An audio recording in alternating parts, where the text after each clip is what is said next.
टीका भाष्योत्कर्ष दीपिका में श्लोक दिया, देखिए। अतएव वशिष्ठ 317 पृष्ठ में पहली पंक्ति, गौ क्रमौ चित्तनाशाय योगो ज्ञानं च राघव योगो वृत्ति निरोधो ही ज्ञानम सम्यक गवेक्षणम असाध्य कसचिद योग कसचित तत्व निश्चय प्रकारो दौ तथो देवो जगाध परम शिव। योग वशिष्ठ में जो कहा कि उसके अनुसार लगता है मोक्ष के दो मार्ग हैं, ज्ञान से मोक्ष नहीं होता ऐसा लगता है। हिसाब कर रहा है, देखिए। गौ क्रमौ चित्त नाशाय, इस चित्त का नाश, मन का नाश के लिए दो मार्ग है। योगो ज्ञानं च, हे राघव, हे राम, दो है, एक योग मार्ग, एक ज्ञान मार्ग। योग मार्ग में क्या करना है? वृत्ति का निरोध। और ज्ञान मार्ग में क्या करना होता है? सम्यक गवेक्षण, तत् और तम पदार्थों की ऐक्यता का अनुभूति। लेकिन इनमें से असाध्य कश्चित योगा, किसी के प्रति योग असाध्य है, कश्चित तत्व निश्चय, और किसी के प्रति तत्व निश्चय करना असाध्य है। इसलिए ततः दो प्रकारों देव शिव परम शिव जगाद, इसलिए परम शिव शंकर भगवान ने दो मार्गों का वर्णन किया। एक जो योग, उससे चलने वाले कुछ लोग ज्ञान से चलने वाले, और दोनों कहाँ पहुंचेंगे? मोक्ष में ही। इस सांख्यम च योगं च कहा है ना पहले, यह पश्यति सब पश्यति, एकम सांख्यम के योगं च यह पश्यति पश्यति। तो इसलिए दोनों मार्ग से मोक्ष मिलता है, इसलिए दोनों मार्ग स्वतंत्र रूप में मोक्ष देता है, ये भी यहाँ अर्थ संभावना बनती है। लेकिन उसका खंडन करना जरूरी है, क्योंकि नान्य पंथ नया का दूसरा कोई मार्ग नहीं, ज्ञान के अलावा कहते हो, और यहाँ करे दो मार्ग है, समन्वय कैसे होएगा? तो इसके लिए नीलकंठीकार ने बड़ा सुंदर जवाब देते समझाया है। नीलकंठी 319 पृष्ठ में देखना, बल्कि 318 से देख लो। समाहितो भूत्वा आत्मन्येव आत्मानं पश्यति ततुस्तम पश्यति निष्कलम ध्यायमान इत्यादि श्रुतियां हैं। बृहदारण्यक 4:4-23, मुंडक 3:1-8 इत्यादियों में कहते हैं वो समाहित हो गया। केवल योग साधना क्या है? मोक्ष नहीं देता, वो समाहित चित्त करने के लिए होता है। समाहित चित्त करके आपने क्या किया? अपने आप को अपने आप में समेट लिया। ततस्तम पश्यति निष्कलम ध्यायमान, ध्यान करता व्यक्ति उस पर ब्रह्म को अनुभव करता है, ऐसा वर्णन है। इतने श्रुतियों से समाधि ध्यान पर पर्याय अपर पर्याय योगस्यैव आत्मदर्शन हेतु प्रतिपादनात्, ऐसा लगता है इन मंत्रों से योग ही आत्मदर्शन का हेतु है। लेकिन दूसरे मंत्र भी कहते हैं तत्कारणम सांख्य योगाभिपन्नम विद्यामेताम योग विधिं च कृष्णम इति लिंगाच्च ज्ञान योग समुच्चय अवगमात्। कहीं तो लगता है केवल योग से मोक्ष हो जाएगा, और कहीं लग रहा है ज्ञान और योग मिला करके। तत्कारणम सांख्य योगाभिपन्नम, श्वेताश्वतर 6वां अध्याय 13वां मंत्र है, 319वां पृष्ठ पहली पंक्ति। इदम ऊपर नीलकंठ है। विद्यामेताम योग विधिं च कृष्णम, कठोपनिषद का अंतिम मंत्र 2:3-18 में। हाँ, विद्या और योग दोनों दिया, 6 बोला है वहां। इससे लग रहा है ज्ञान और योग दोनों मिला करके ही मोक्ष देता है, समुच्चय अवगमात्। न च श्रौतम यौक्तिक विवेक मात्रात् जड़ा जड़योर देहात्मनो पृथक्करणम संभवति। श्रौत श्रुति से या केवल युक्ति से, विवेक मात्र से जड़ अजड़ देह और आत्मा का पृथक करना संभव नहीं है। इसलिए आपको यह सोपाधिक भ्रम है चाहे निरुपाधिक भ्रम है, इस भ्रांति को निवारण करने के लिए लगता है श्रुतियों से या तो केवल योग से हो सकता है, या योग और ज्ञान को मिला करके हो जाएगा। तब वही 3 पंक्ति आगे देखो, यदाह दक्ष स्मृति 7वां अध्याय 24वें श्लोक, स्वसंवेद्यमि तद्ब्रह्म कुमारी स्त्री सुखम यथा अयोगी नैव जानाति जात्यंदो ही यथा घटम। कहते स्वसंवेद्य है वह ब्रह्म, सब प्रकाश है, लेकिन कुमारी स्त्री सुगम, जैसे कोई लड़की है, अविवाहित लड़की विवाह उत्तरकालीन पति के सुख को, स्त्री को प्राप्त होने जो सुख है उसको कैसे जानेगी? वो नहीं जान सकती। या अयोगी है उसको नहीं जान सकता। अथवा जन्म से जो अंधा है वह घड़े को देख सकता है क्या? जात्यंत जो पुरुष है वो घट का अनुभव करेगा? नहीं। उसी प्रकार से अयोगी ब्रह्म का अनुभव नहीं कर सकता। इत्युक्तम भगवत पूज्यपादई ब्रह्मविद कुत्रापि योगापेक्षा न वित्पाद्याम बभूः।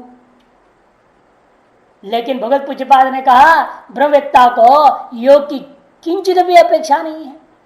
ऐसे कैसे कह दिया? कुत्रापि योगापेक्षा न वित्पाद्याम बभूः, कहीं भी योग की किंचित अपेक्षा का वित्पादन व्याख्यान नहीं किया है।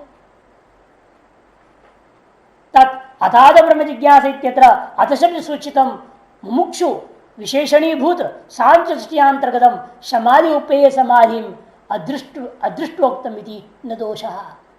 लेकिन तब समझना, नहीं, आचार्य शंकर ने भी कहा है योग एक सहायक है ब्रह्म ज्ञान में, उपाय है, साक्षात मोक्ष का साधन नहीं, परंपरा साधन है। इसे उन्होंने क्या किया, मुमुक्षु का लक्षण में विशेषण के रूप में हम क्या लेते हैं? षट संपत्ति को, शम दम तितिक्षा उपरति, है नहीं, श्रद्धा समाधान, ये सब में वो सारा आगे समझो। योग के 8 अंग आ गया, आसन प्राणायाम प्रत्याहार धारणा ध्यान सब आ गया उसी में। इतना ही। फिर 2 क्रमों इस व्यक्ति इस पंक्ति क्या होगा योग वशिष्ठ का? 2 क्रमों यदि वशिष्ठ वाक्य तात्पर्य तो परस्पर निरपेक्ष मार्ग द्वयोपगमे। यदि वहां पर आप परस्पर निरपेक्ष 2 मार्ग मान लोगे तो नान्य पंथ विद्या श्रुति बाधा आपत्तिया है कि नहीं? नान्य पंथा विद्या ने अयन उस मोक्ष के लिए ज्ञान मार्ग के अलावा दूसरा मार्ग ही नहीं है बोल रहे हैं कुछ सतविरोधों का। यदि आप 2 स्वतंत्र निरपेक्ष मार्ग मान लोगे, चाहे से चलो चाहे वैसे चलो, दोनों से मोक्ष मिलेगा कह दोगे, फिर तो श्रुति का बाध हो जाएगा। और श्रुति को बाधना ठीक नहीं। प्रतिपत्ति क्रम भेद मात्र प्रत्या, इस हमें क्या करना पड़ेगा? जैमिनी सूत्रकार ने कहा है विरोधे तु अनपेक्षम स्यात् असति ही अनुमानम, एक जैमिनी सूत्र है। तो भाष्य दीपिका पहली पंक्ति में उसी पन्ने में सूत्र दिया, देखिए विरोधे तो अनपेक्षम स्यात् असति अनुमानम। जो श्रुति का स्मृति के साथ यदि विरोध होता है तब स्मृति को श्रुति के अनुसार घटाना पड़ेगा, स्मृति को श्रुति के अनुसार घटाना पड़ेगा। अब योग वासिष्ठ क्या है? स्मृति है ना, और उसका विरोध किसके साथ हो गया? श्रुति से। वो इधर नान्य पंथ विद्या बोल रहे हैं, आप 2 क्रम बोल रहे हो, परस्पर विरोध हो गया। तब इसको स्मृति को श्रुति के अनुसार घटाओ। तब क्या घटाना पड़ेगा वहां पर? कहेंगे परस्पर निरपेक्ष 2 मार्ग नहीं है, परस्पर सापेक्ष 2 मार्ग है, ये कहना पड़ेगा। तो सापेक्ष में क्या करना पड़ेगा? समुच्चय नहीं, दोनों मिलकर देंगे ऐसा भी नहीं, किंतु पहला योग है और उसका फल ज्ञान योग, और ज्ञान योग का फल मोक्ष, ये व्यवस्था देना पड़ेगा। प्रतिपत्ति क्रम भेद मात्र प्रत्या, इस नीलकंठीकार ने क्या जवाब दिया अंत में? प्रतिपत्ति क्रम भेद है। प्रागे वर्णितम, इस विषय विशेष वर्णन पूर्व में भी कर चुके हैं। कर्मयोग से उपासना, भक्ति योग से ज्ञान योग, एक क्रम से आदमी जाता है धीरे धीरे। इसलिए योग शास्त्र में व्यास भाष्यकार ने लिखा भी है अत तत्व दर्शनोपायो योग। उन्होंने कह दिया तत्व दर्शन का उपाय योग है, तत्व दर्शन का साधन योग है, ज्ञान का साधन योग है, और ज्ञान मोक्ष का साधन है। तो मोक्ष का साधन ज्ञान हुआ और ज्ञान का साधन योग हो गया। ऐसी व्यवस्था करना चाहिए यहाँ पे। और जहां स्मृति श्रुति का विरोध नहीं है वहां क्या करना पड़ेगा? स्मृति के अनुरूप हमें श्रुति की कल्पना करनी पड़ जाती है, जहां कहीं ऐसे मिल जाए।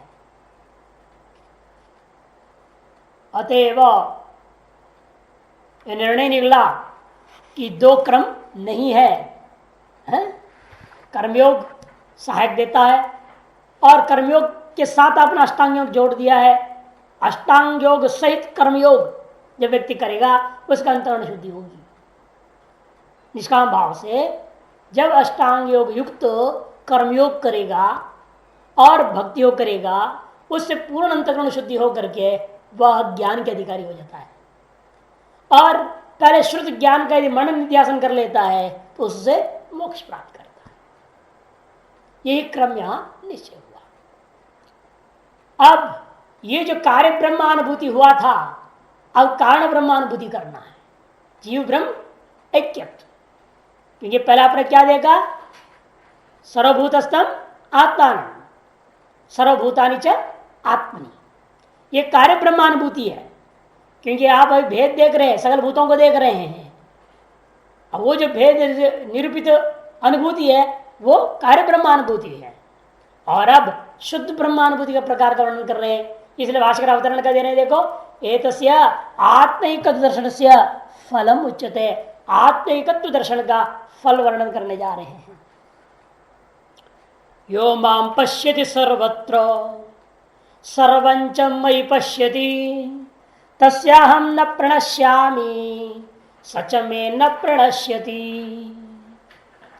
यो मां पश्यति सर्वत्र, जो मुझ ब्रह्म को सर्वत्र देखता है, और सर्वंच मयि मुझ ब्रह्मणी एव पश्यति। यह माम से एक कोई सगुण साकार कृष्ण भगवान वसुदेव का पुत्र को नहीं लेना, यहां निर्गुण निराकार ब्रह्म की बात है। यो माम, इसलिए सर्वम से क्या लेना, ब्रह्मा से लेकर कीट पर्यंत सबको मुझ में देखता है। मुझ सर्वात्मभूत ब्रह्म में देखता है, ऐसा अर्थ। मयि मने सर्वात्मनि ब्रह्मणी, और माम मने सर्वात्मकम ब्रह्म। वासुदेवम सर्वस्य आत्मान, इसलिए भगवान भास्कर क्या कहेंगे, माम का अर्थ वासुदेवम। वासुदेव से आप कह सकते हो वसुदेव से अपत्यम, तब आगे सतर्क और सर्वस्य आत्मान व्याख्या कर दिया। सभी का आत्मा ही है, जो कौन है वो ब्रह्म। अर्थात मुझ ब्रह्म को सभी में देखता है और सबको मुझ ब्रह्म में देखता है। ऐसा वह ब्रह्म को अपने से फिर अभिन्न कर लिया, जिस ब्रह्म में सब है।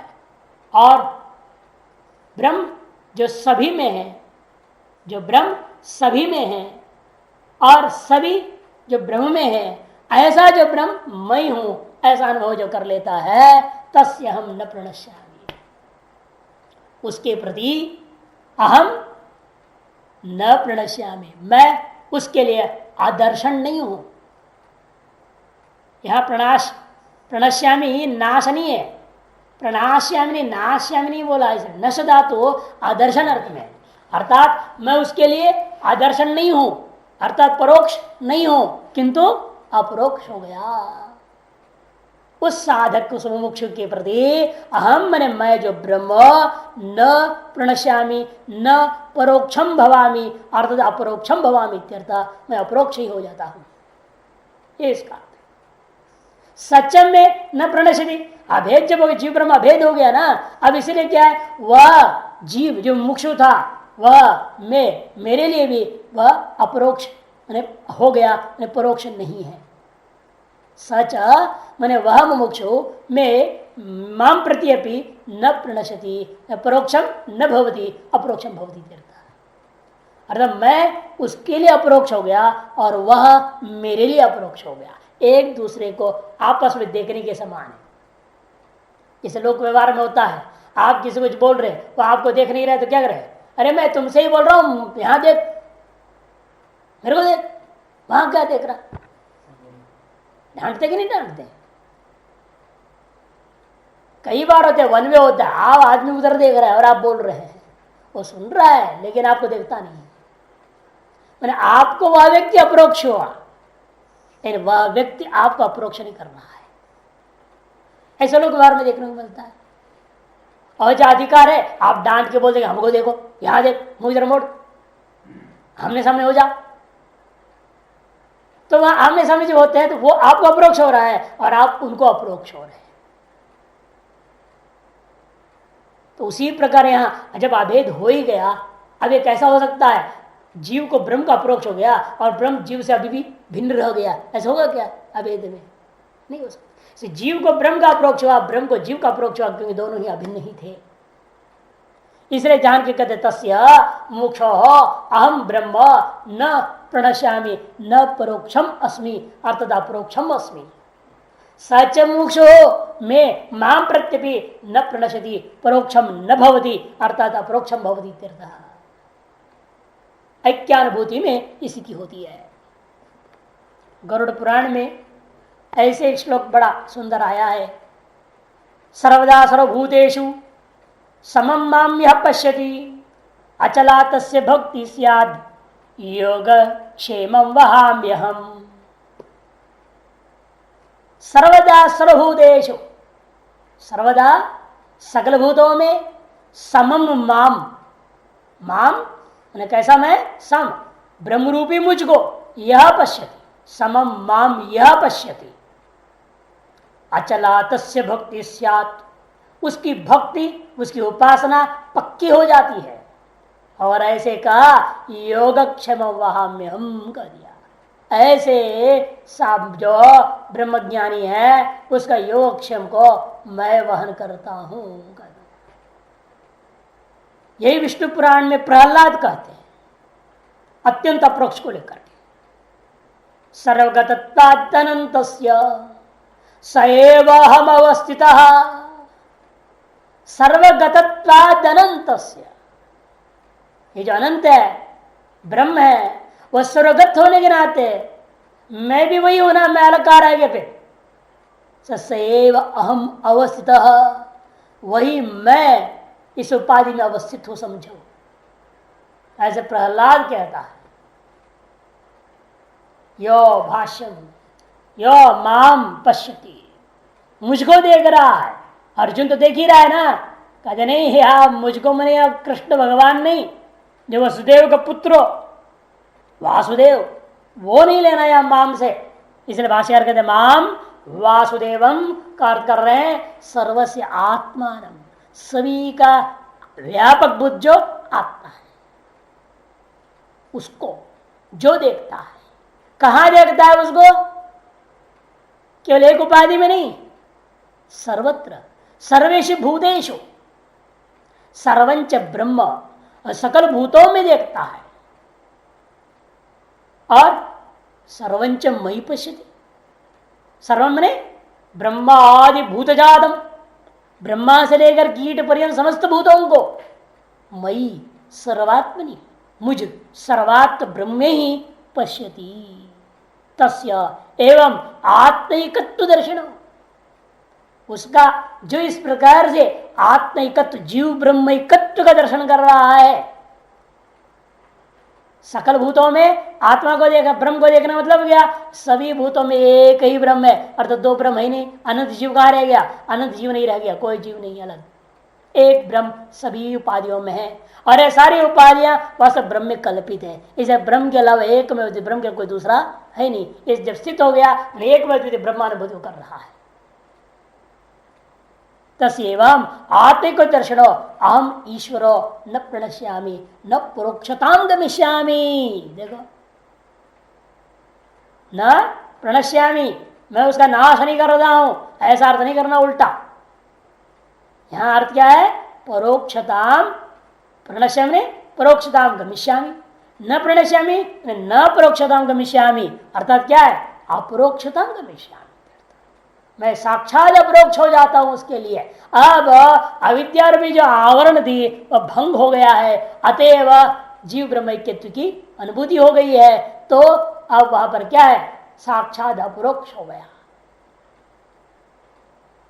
केवल उसके लिए, उसके प्रति मैं जो ब्रह्म साक्षात अपरोक्ष हो गया हूं ऐसा अर्थ नहीं लेना, मैं भी, मेरे लिए वह भी साक्षात अपरोक्ष हो गया। अर्थात जीव ब्रह्म भेद नहीं रह गया, जीव ब्रह्म के लिए साक्षात अपरोक्ष हो गया, ब्रह्म जीव के लिए साक्षात अपरोक्ष हो गया। जीव के लिए ब्रह्म और ब्रह्म के लिए जीव, दोनों का परस्पर था। जो दो भेद थी वह भेद समाप्त हो गया। इसे कहते हैं सच में न प्रणश्यति, सच विद्वान मम वासुदेवस्य न प्रणश्यति न परोक्षी भवति, मुझ वासुदेव सर्वात्मा के प्रति वह भी परोक्षता को प्राप्त नहीं होता। परोक्ष क्यों था अभी तक? अविद्या रूपी आवरण की वजह से। वह आवरण खत्म हो गया, साक्षात अपरोक्षानुभूति हो गई। यह साक्षात अपरोक्षात ब्रह्म जो बृहदारण्यक उपनिषद कहता है वह साक्षात अपरोक्षता की सिद्धि हो गई।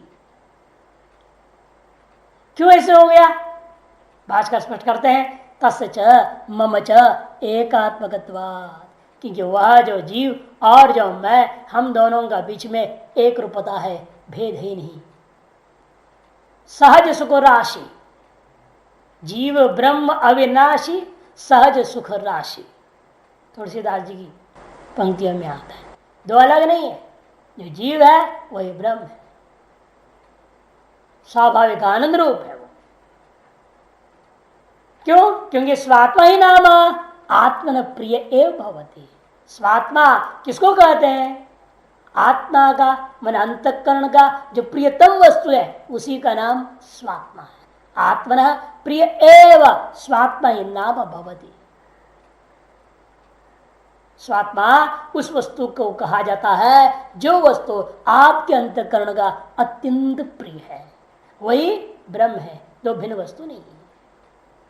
यस्माच्च अहमेव सर्वात्मा एकत्वदर्शी, जिसलिए मैं हूं सर्वात्मा, मैं ही एकत्वदर्शी हूं, इसलिए मैं और मोक्षो दो अलग नहीं रह गए। जो एकत्वदर्शी है वह सर्वात्मा है, जो सर्वात्मा है वह ब्रह्म है, इसे ब्रह्म ही एकत्वदर्शी अभेद हो गया। जो एकत्वदर्शी कौन होगा? जो सर्वात्मा भाव को प्राप्त कर गया वो एकत्वदर्शी होगा। और सर्वात्मा क्या है? वही ब्रह्म है। सर्वभूत स्थितम यो माम भजत्येकत्वमास्थितः सर्वथा वर्तमानोपि सयोगी मयि वर्तते। सर्वभूत स्थितम यो माम एकत्वमास्थितः भजति, सर्वत्र स्थितम माम यो एकत्वमास्थितः भजति स सर्वथा वर्तमानोपि स योगी मयि वर्तते। सकल भूतों में स्थित मुझ ब्रह्म को जो योगी एकत्व आस्था, एकत्व दर्शन में निष्ठ होकर के निरंतर भजति निधिध्यासन करोति ध्यायति, सहयोगी वह योगी प्रारकर वशात सर्वथा वर्तमान हो गए, यत्किंचित भिक्षादि क्रियाओं करते हुए भी काल में भी, और वह कहाँ है? मुझ में ही रहता है, मई वर्तते, ब्रह्म में ही स्थित है।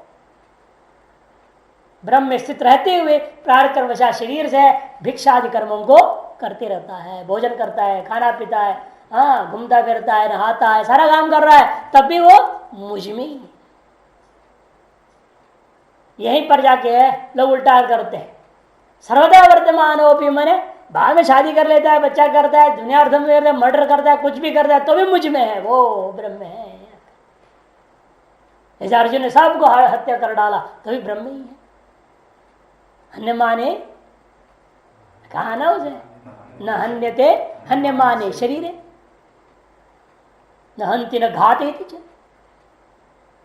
तो ऐसे श्लोकों को उल्टा अर्थ नहीं है ना, आगे इसलिए स्पष्ट करेंगे। देखिए, सर्वदा वर्तमानोपि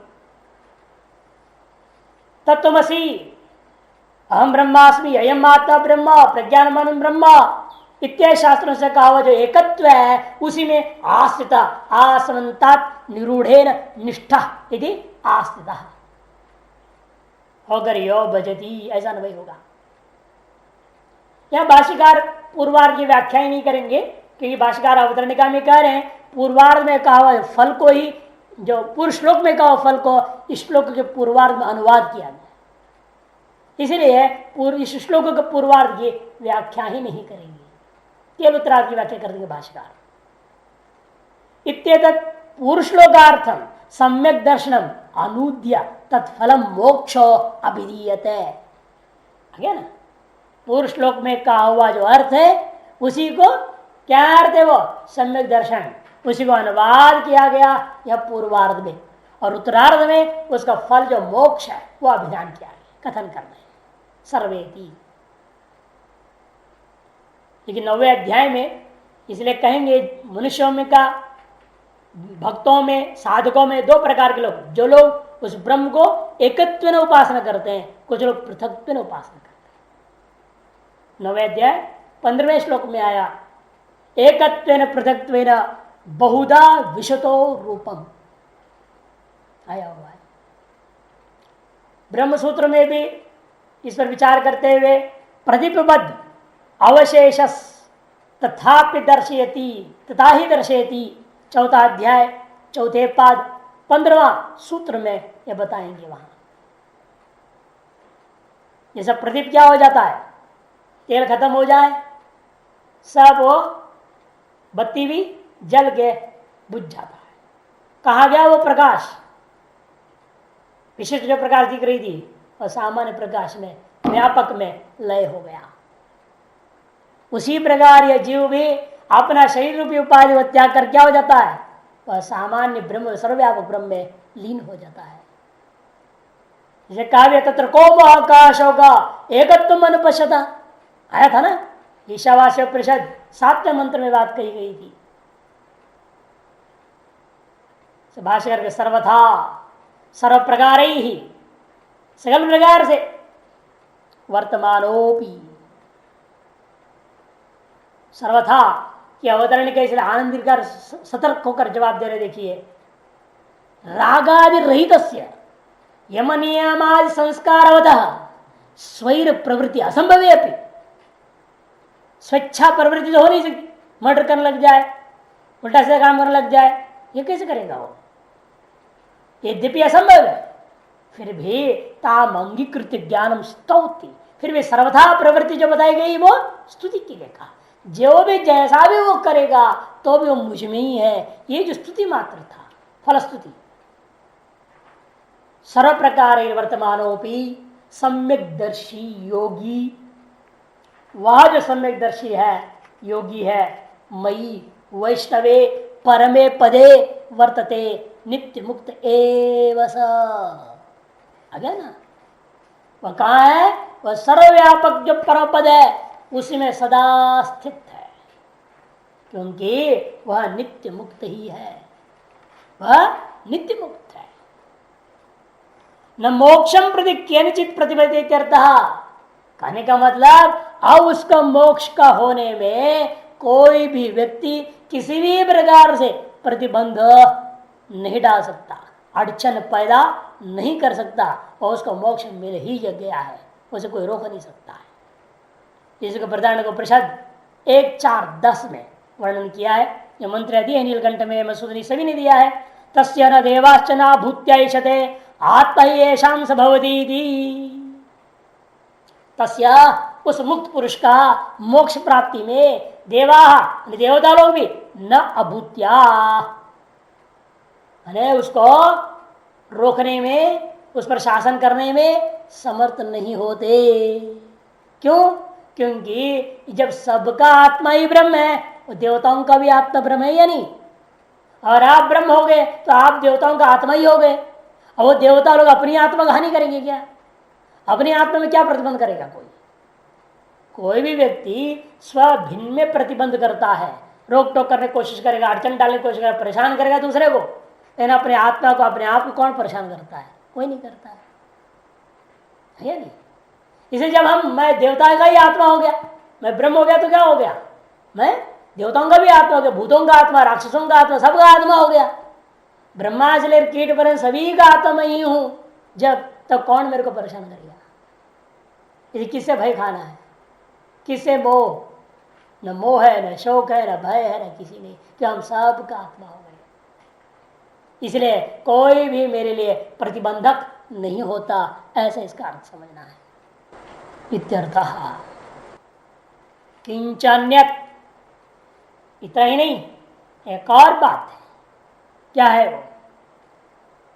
आत्मौपम्येन सर्वत्र, ये इसलिए बोलना पड़ रहा है, आंधी बहुत सुंदर अवतरणिका दे रहे हैं।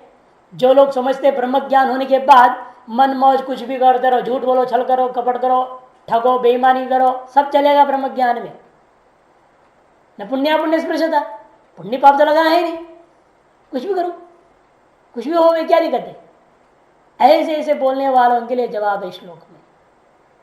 देखो, स्वैर आचरण से अप्रतिबंधकत्व कथनात्, कोई कोई क्या सोचेगा, स्वेच्छा आचरण अप्रतिबंधक है, यह पूर्व श्लोक में कहा हुआ सुन करके परपीड़न से योगिन सम्यक दर्शन प्रति अप्रतिबंधकत्व प्रसक्त, कोई कह सकता है फिर योगी जो सम्यक दर्शन वाला है वो दूसरों को पीड़ा देते रहेगा, सबको मारेगा, पीटेगा, परेशान कर डालेगा, रावण आदि के समय सबको तंग कर रहे हैं।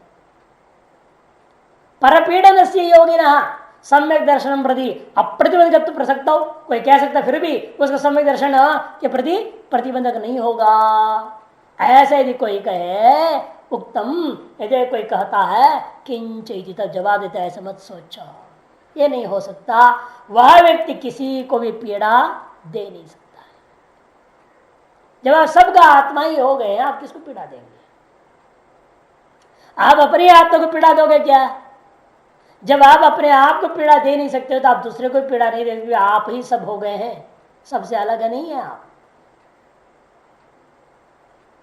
आत्मन प्रतिकूलानि परेशान मां समाचरित, वेद कहता है जो अपने लिए प्रतिकूल होता है वो दूसरों के साथ कोई व्यवहार नहीं करना। जैसे आप चाहते हैं कोई आपको गाली न दे तो आप क्या करते हो, आप किसी को गाली न दे। आप चाहते हैं कोई मेरा अपमान न करे, फिर आप किसी का अपमान मत कीजिए। आप चाहते कोई आपको न ठगे, फिर आप किसी को मत ठगिए। पिछले जन्म ठगे हैं, इस जन्म में उसका फल पा ही रहे हैं। कोई ना कोई आपको ठग देता है, लेकिन इसका दे नहीं कि आप बदले तो आप ठगो उल्टा, फिर अगले जन्म के फिर बीज बो दिया आपने। इसे पूर्व जन्म के प्रारब्ध कर्मवशात जो भी यहाँ भुगत रहे भुगतो, लेकिन स्वयं कोई गलत नहीं करना ताकि भविष्य के बीज बन जाएगा। इसे कहते आत्मन प्रतिकूलानि परेशान मां समाचरित। इसके आधार पर करें आत्मौपम्येन सर्वत्र समं पश्यति यो अर्जुन सुखम वा यदि वा दुखम सयोगी परमो मतः। सयोगी परमो मतः। योगी दो प्रकार के होते हैं, एक परम योगी, एक अपरम योगी। यह परम योगी बता दिया, सयोगी परमो मतः। इसका कोई दूसरा योगी है जो अपरम होगा। वह अपरम योगी कौन होगा? वो यह श्लोक में तो नहीं कहा है, गीता में कहीं आगे पीछे श्लोकों में नहीं आया। तब समझना है जो व्यक्ति कर्मयोग तो किया, इन उपासना के बिना सीधा ज्ञान में आ गया। क्या किया उसने? कर्मयोग तो किया, कुछ अंतरण शुद्ध हुआ तो तुरंत छलांग मार दिया ज्ञान योग में। बंदर था पिछले जन्म में, इस जन्म में इसलिए वो कर्मयोग से सीधा बीच भक्ति योग आदि का अभ्यास न करते हुए छलांग मार देता है ज्ञान योग। तो केवल तत्व ज्ञानवान है वो, केवल क्या है वो? तत्व ज्ञानवान है। इसलिए उपासना के द्वारा मनोनाश और वासना नाश नहीं किया, क्योंकि इस विषय में पूरा योग वासिष्ठ को लेकर यह बहुत चर्चा किया मधुसूदनी ने। अगला प्रश्न में देखिए, ऊपर से 9वीं पंक्ति, अतएव भगवान वशिष्ठा तत्ज्ञानम मनोन्नाशो वासनाक्षय वच मितः करणतांगत्वा दुस्साध्यानि स्थितानि ही तस्माद् राघव यत्नेन पौरुषेण विवेकिना भोगेच्छां दुरतस्त्यक्ता त्रयं में तत्समाश्रये। मिला श्लोक। तत्वज्ञान मोक्ष के लिए 3 चीज जरूरी है, तत्वज्ञान, मनोनाश, वासनाक्षय। इनमें कोई क्रम भी नहीं है, सब परस्पर कारण बोल दिया। मितः करणताम, परस्पर कारण बन रहे हैं, इनमें कोई क्रम नहीं, मत समझो। दुस्साध्यानि स्थितानि, और तीनों के तीनों दुस्साध्य। मन का नाश करना, वासना का क्षय करना कोई हंसी मजाक की बात नहीं है। हे राघव, इसलिए पौरुषेण यत्नेन विवेकिना, विवेकी के द्वारा परम पुरुषार्थ के साथ बड़ी जबरदस्त अपना सारे इच्छाओं को मार करके भोग इच्छा दूर त्यक्ता, दूर से ये नहीं कि थोड़ा भोग कर बाद में त्यागूंगा, ऐसे सोचेगा तो गया हो गड्ढे में। से दूर ही भोग इच्छा त्यक्ता त्रयम में तो समाश्रय, इन तीनों को समाश्रय करना चाहिए। लेकिन क्या किया व्यक्ति ने, आगे देखो वही 4 पंक्ति द्विविधो ही विद्याधिकारी, उसी का नीचे 1 2 तीसरी पंक्ति है, अंत में देखो अंतिम शब्द द्विविधा। द्विविधो ही विद्याधिकारी, 2 प्रकार के होते अधिकारी, एक है जो कृतोपास्ति, दूसरा अकृतोपास्तिश्च, जिसने उपासना की है, दूसरे ने उपासना नहीं की है। और आजकल के जमाने में वही अगले पंक्ति में दानीन तनस्तु, जो आजकल के जमाने में क्या हो रहा है, प्रायण अकृतोपास्ति रेव मोक्षो। प्रायण कैसे है कि उपासना का पता ही नहीं, उपासना क्या होता है, कैसे किया जाता है। उपासना में ज्ञानी ने बेचारों को न परब्रह्म की, न अपर ब्रह्म की, न कारण ब्रह्म की नहीं, सोपाधि ब्रह्म की नहीं, निरुपाधि ब्रह्म, किसी की भी जो है उपासना की ज्ञानी नहीं, कहां से करेगा उपासना। सिर्फ बिना उपासना किए क्या है, आजकल सब सीधे वेदांत पढ़ने आ जाते हैं, गृहस्थी में लगे रहे धंधे में, लाखों करोड़ों कमाते रहे छल कपट बेईमानी से, और सीधा वेदांत पढ़ के हम ब्रह्मा से बोलने लग जाते हैं। और बेईमानी तो गई नहीं, वासना की निश्चय कहाँ किया, जो बेईमानी की वासना थी वो कहाँ गया, वो तो वहीं अंदर है, और ऊपर से ज्ञान ले लिया तो पूरा राक्षस हो जाएगा। वो ब्रह्म ज्ञान ऐसे आदमी के हाथ में मिल जाए, लेकिन ऐसे ही लोग ज्यादा है। साफ साफ कहते आजकल के जमाने में प्राय अकृतोपास्ति रेव मोक्ष, औत्सुक्य मात्र, केवल उत्सुकता से सहसा क्या कर दिया उसने, झटिति कूद पड़ा ज्ञान मार्ग में, विद्यायाम प्रवर्तते। किसी जन का दान पुण्य है, इस जन कुछ कर्मयोग कर दिया, इतने मात्र से क्या हो गया, उसके मन में उत्सुकता हुई है, ब्रह्म क्या चीज है, भला वेदांत क्या चीज है। जो वेदांत पढ़ेगा साधु होता बड़े बड़े कार में घूमता है, हेलीकॉप्टर में घूमता है, तो हम क्यों ना घूमे, ये दिमाग में आ जाता है। वेदांत जानना चाहते, वेदांत क्या चीज है, वो जिसकी प्रवचन कर करोड़ों रुपए कमा रहे हैं ये लोग। आदमी की बुद्धि तब भी कमाई में ही लगी रहती है, और वेदांत में घुस जाता है, वो आदमी राक्षसी तो बनेगा और क्या बनेगा।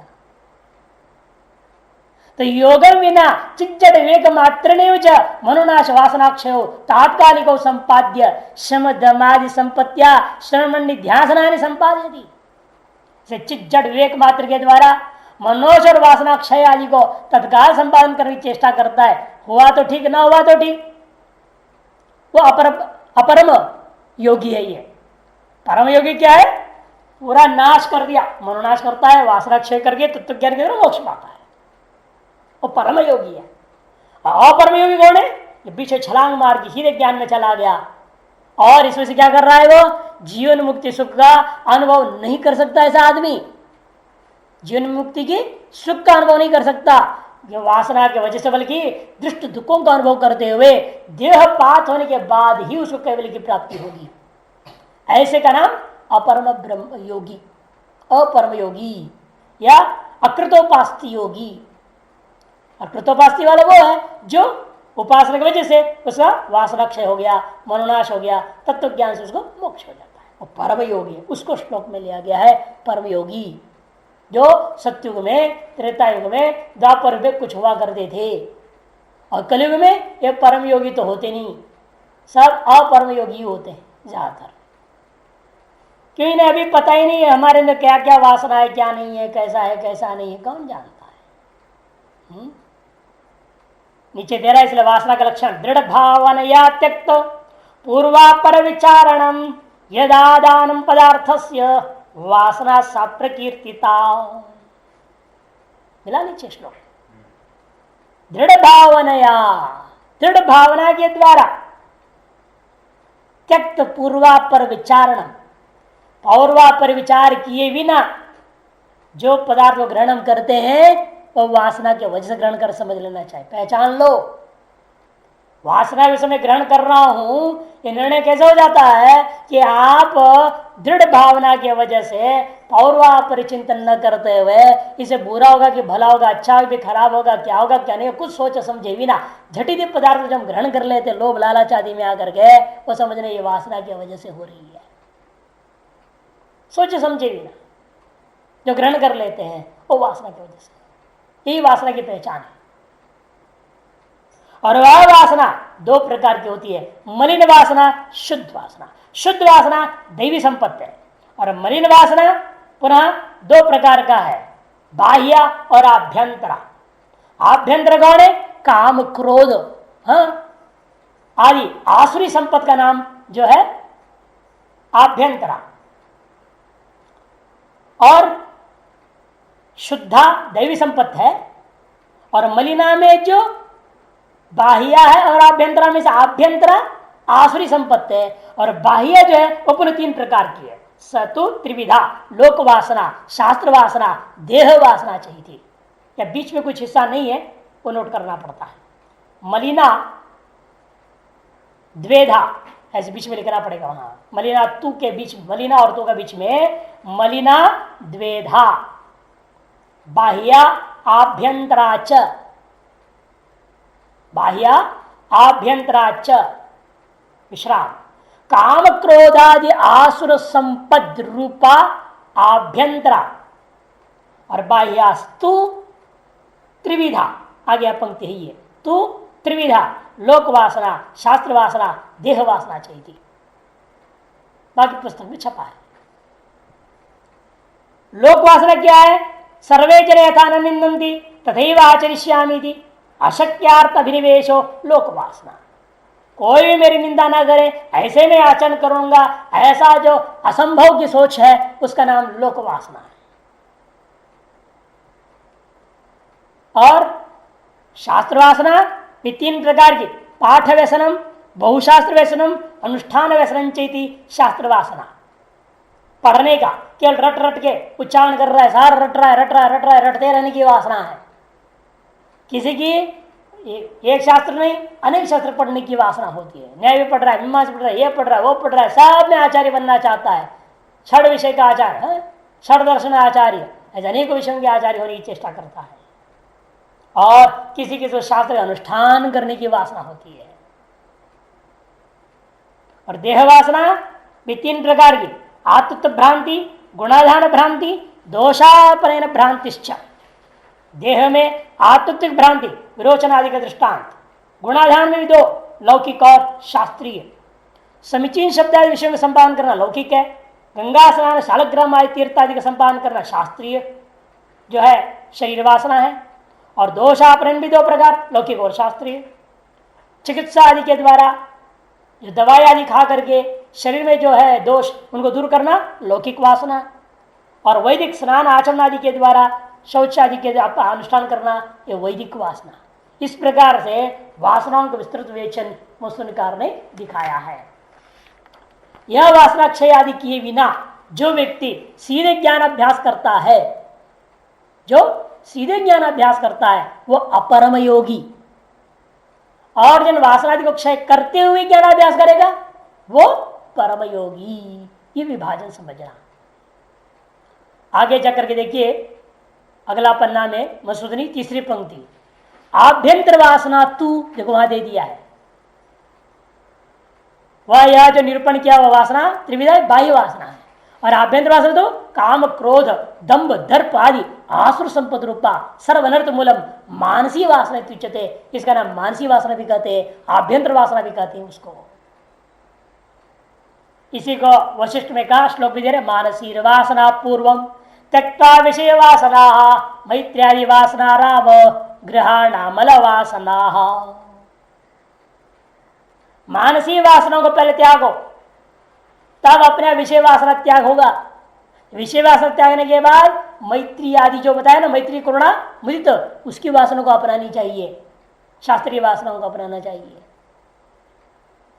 ये बताया। लेकिन क्या करें, ये वासनाएं ऐसी हैं न चाहते हुए आदमी गड़बड़ गड़बड़ी करते रहता है। प्राणा यथात्मनो अभिष्ठा भूतानां में पीते तथा आत्मोपमन्य भूतेषु ध्यान कुर्वन्ति साधव। वहीं 8-10 पंक्ति नीचे श्लोक है, तथा स्मर्यते, स्मृतिकार ने श्लोक दिया आत्मोपम्यने का मतलब के लिए प्राणा यथा आत्मनो अभिष्टा, या प्राणी यथा आत्मनो अभिष्टा भूतानो पिते तथा। जैसे आपको क्या है, अपना प्राण अभिष्ट है या नहीं? आप चाहते कोई आके आपको मर्डर कर दे, मार डाले आपको? कभी नहीं चाहते। जैसे आप अपनी अभिष्ट आत्मनो अभिष्ट यथा भूतानम अपि तथा, ऐसा वो क्या समझना चाहिए? इन भूतों का भी है, उन्हें भी हमें नहीं मारना चाहिए। हम अपनी प्राण को किसी तरह मारना नहीं चाहते हैं, फिर दूसरे के भी प्राणों को हमें नहीं मारना चाहिए। आत्मोपमेन भूतेषु, इसे अपने सदृश, जैसे हम अपने ऊपर दया करते हैं उसी प्रकार सब पर आपको दया करनी चाहिए। ऐसे करने वाले ही साधु कहे जाते हैं।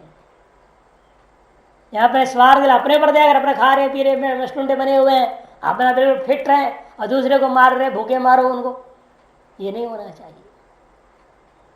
इसलिए लेकिन क्या करें, फिर उल्टा दुनिया कर दो। ये एक श्लोक आगे दे रहे, देखो, पुण्यस्य फलम इच्छन्ति पुण्यम नेच्छन्ति मानवा न पाप फलम इच्छन्ति पापम कुर्वन्ति यत्नतः।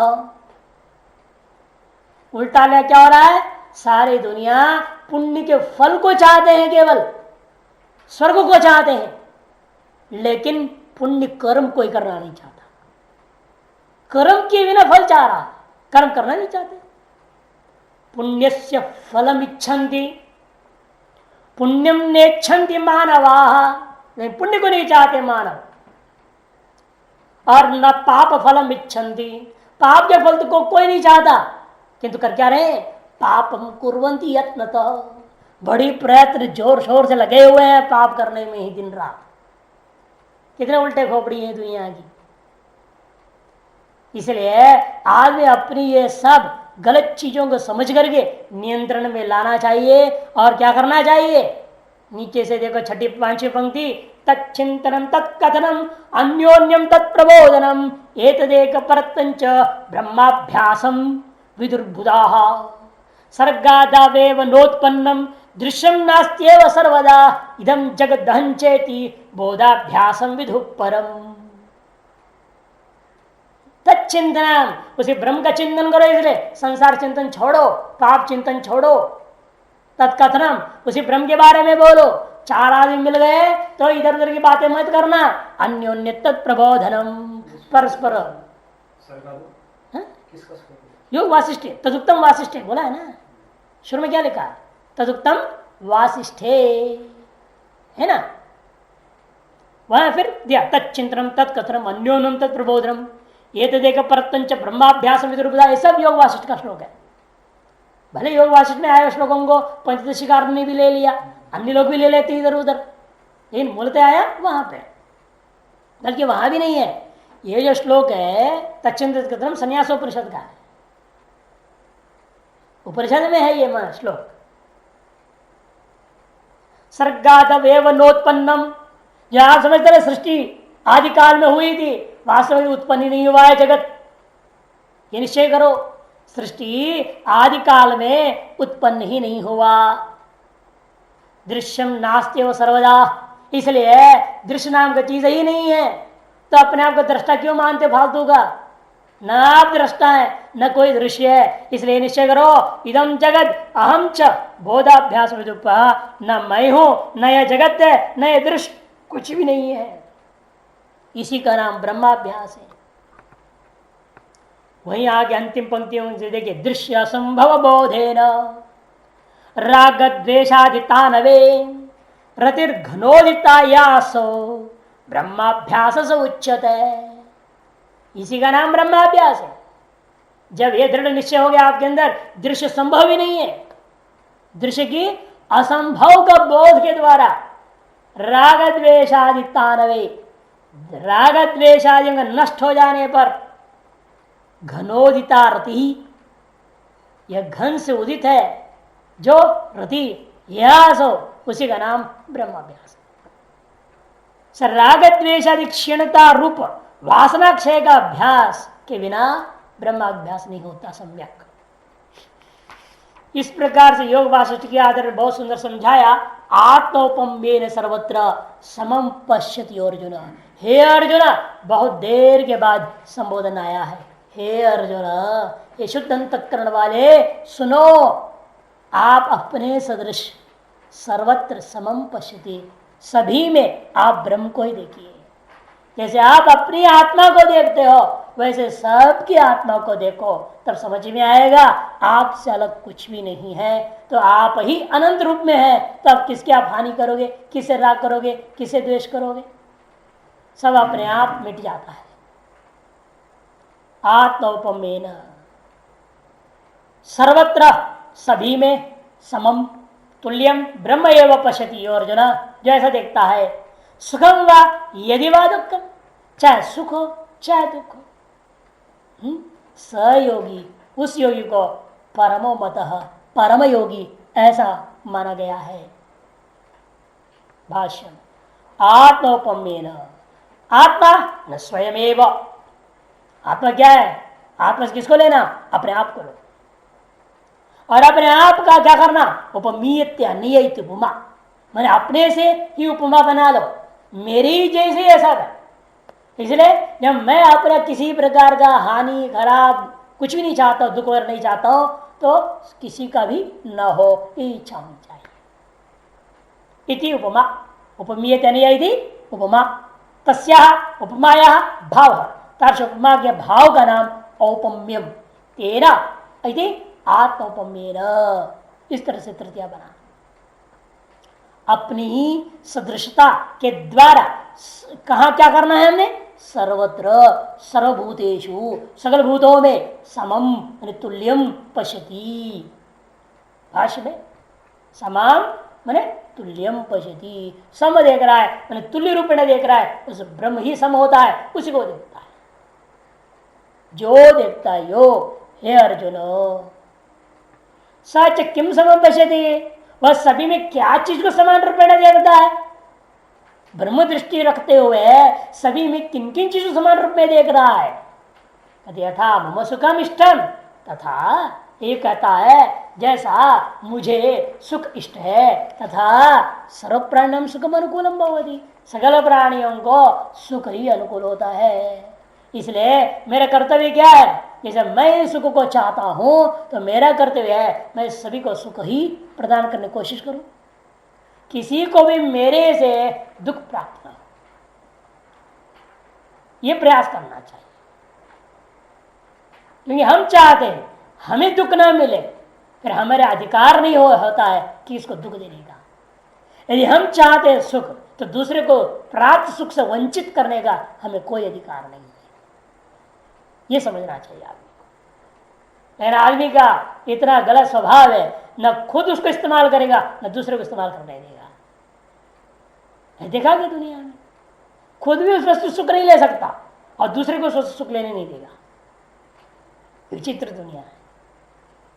ऐसी अहंता ममता होती है वस्तुओं के प्रति, उस वस्तु को स्वयं भी उपयोग नहीं करता, दूसरों को उपभोग करने नहीं देता। ये बहुत गलत होता है व्यवहार, अधिकतर ऐसे देखने को मिलता है। तय नहीं होना चाहिए, क्योंकि आप यदि चाहते हैं उस वस्तु का सुख, तो आप करते हुए दूसरों को उस वस्तु को सुख प्राप्त करने देना, या दूसरों को सुख प्राप्त है तो उस सुख को भंग करने की चेष्टा नहीं करना, उस सुख से उन्हें वंचित करने की चेष्टा नहीं करना। इसको आत्मोपमेन सुखम सर्वत्र समम पश्यति, और आत्मोपमेन च दुखम सर्वत्र समम पश्यति, ऐसा नहीं होगा। तथा सर्व प्राणी नाम सुखम अनुकूलम, वाह शब्द चार, यहाँ जो वाह शब्द आया है च अर्थ में समुच्चय करने के लिए, सुखम च यदि च दुखम, ऐसा यदि वाह यच्च दुखम मम प्रतिकूलम, और यदि दुख मेरे प्रतिकूल है, अनिष्टम भवति, मैं उसको अनिष्ट मानता हूं, यथा तथा सर्व प्राणी नाम दुखम अनिष्टम प्रतिकूलम, फिर तो मुझे समझना चाहिए सकल प्राणियों को जो है ना दुख अनिष्ट होता है, प्रतिकूल होता है। इसलिए मैं किसी को दुख न दो, किसी को प्रतिकूल व्यवहार न करो, ये भाव नहीं चाहिए। ये भाव आ जाए तो मच्छर कैसे मारोगे आप? मच्छर भी नहीं मार सकते। कि मच्छर भी तो एक जीव है ना। हाँ कोई आपको चाटा मारेगा तो भी पसंद नहीं आएगा, तो गर्दन काट दे कैसे पसंद आएगा आपने?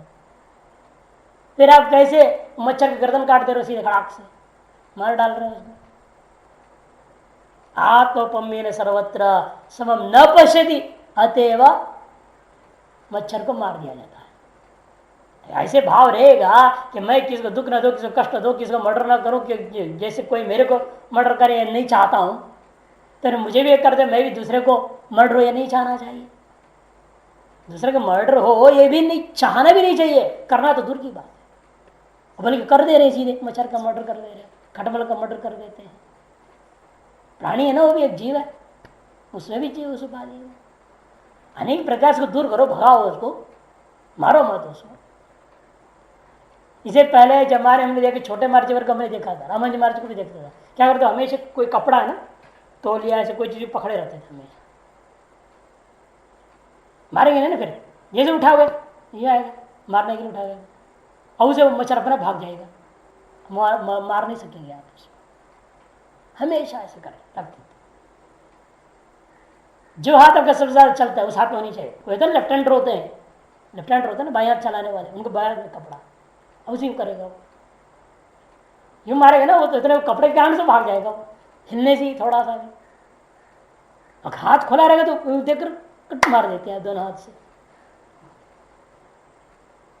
और खुला नहीं रखना हाथ को, इसलिए कपड़ों से रखते ऐसे करते थे। और बार बार क्या करें, वैसे यूं कर देंगे, हिलाते रहेंगे उसको, ताकि जो कोई मक्खी मच्छर आवे नहीं, मारना ही ना पड़े, दूर जाए। गंगदेव महाराज जी जिनकी मृत्यु में पता है ना, मैंने बताता हूँ कई बार, उनके छाती पेट पे सांप बैठ देखा, आंख खोल करके लेटे हुए थे, मध्य रात्रि करीब 1:30-2 बजे झोंपड़ी में आ गया। वो जगह झोंपड़ी लगा करके जंगल में रहते थे, वो आके बैठ गया, देखा उन्होंने, चुप हो गए, लेटे रहे ऐसे। फिर क्या हुआ, कुछ देर बाद नींद आ गई उनको, मौत आई थी ना, मृत्यु आ गई थी, उसी से होना था, इसे नींद आ गई। नींद आते बराबर नींद लेटे लेटे में क्या करवट लिए होंगे या हाथ हिला होगा, कुछ हुआ होगा, लग गया, उसे ठस मार दिया, डस करके वहीं बैठा है बगल में, अब उतर गया पेट से, उतर के बगल में बैठा। अब इसको मारे जग गए, तो मार दिया तो जब नींद उठ गई, आधे करे, अब वहां बैठा। अब क्या किया उन्हें, कमरे से पानी लेकर उसको भगा रहे, उसको भगाया शाम को बाहर, लोग आए लाठी ले गए, नहीं कुछ नहीं किया उसने, जाने दो ऐसे शांत। और कुछ देर बाद क्या हुआ, वो जहर चढ़ा, फिर कमरे से पानी लेके जंगल गए, साथ में 2-4 जाते थे। कुछ दूर जाने के बाद उनको सर में चक्कर आने लग गया, तो उन्होंने कहा मुझे कुछ दिख नहीं रहा है, लोग समझ के सब जहर चढ़ा है, इन्हें पहले जान के हम लोग शाम को न मारे, इसे उन्हें झूठ बोला था, इसे कुछ नहीं किया करके। जब तक लुधियाना लाए शहरों में, तब तक रास्ते नहीं खत्म हुए। अपने शरीर नष्ट हो स्वीकार है, लेकिन दूसरे को चोट भी पसंद नहीं है, ये संत का लक्षण है। नहीं सब मिलके लाठी से मार के खत्म कर देते शाम को, लेकिन एक लाठी का चोट भी लगने नहीं दिया उस शाम को। आत्मप्यमेन समम पश्यति का साधु का लक्षण है, जो एकत्र ब्रह्म दृष्टि कर लिया है उसका परम योगी का लक्षण।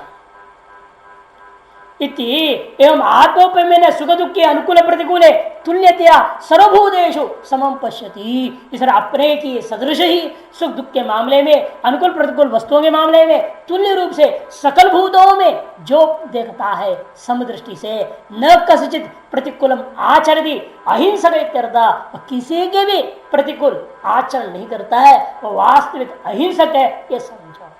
यह एवं अहिंसक, जो इस प्रकार का अहिंसक है, सम्यक दर्शन निष्ठ, सम्यक दर्शन निष्ठा रखने वाला, सहयोगी परम उत्कृष्ट मत अभिप्रेत सर्वयोगी नाम मध्य, सकल योगियों के बीच में वह योगी को सर्वोत्कृष्ट योगी करके इस संसार में लोगों ने वर्णन किया है, इत्यर्थः।